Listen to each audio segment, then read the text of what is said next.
আসসালামু আলাইকুম। আশা করছি সকলে অনেক বেশি ভালো আছেন এবং সুস্থ আছেন। আজকে আমি যে বিষয়টা নিয়ে আপনাদেরকে দেখাতে চাচ্ছি বা কথা বলতে চাচ্ছি সেটা হচ্ছে, আমরা যখন ফেসবুকে স্ক্রল করতে করতে দেখা যায় আমাদের কাছে বিভিন্ন বিজ্ঞাপন চলে আসে। এই বিজ্ঞাপনগুলোর ভিতরে কিছু নোংরা বিজ্ঞাপনও আমরা না চাইতেও কিন্তু আমাদের কাছে চলে আসে। আমরা নোংরা বিজ্ঞাপনগুলোকে চাইলেই বন্ধ করে দিতে পারি। তো চলুন কীভাবে করে বন্ধ করা যায় সেটা নিয়ে দেখব। প্রথমে আমি ফেসবুকে চলে যাব।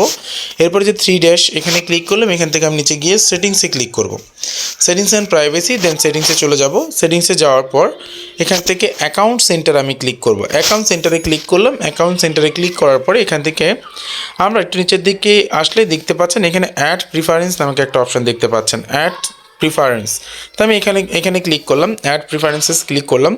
আমরা যদি একটু নিচের দিকে যাই, দেখেন আমাদেরকে যতগুলো কোম্পানি আমাদেরকে অ্যাড দেখায় সেটা হচ্ছে এখানে দেওয়া আছে। দেখ advertisers you saw ads from, এখান থেকে আমি সি অলে ক্লিক করলাম। সি অলে ক্লিক করার পরে এখান থেকে একটু নিচের দিকে যাব। এখান থেকে মনে করেন যে অ্যাডস বা যে পেজগুলো আপনাকে অ্যাডগুলো দেখাচ্ছে, নোংরা অ্যাডগুলো, সেটা আমরা বন্ধ করতে পারি। তাহলে মনে করেন এখান থেকে আপনাকে এই যে স্মোকার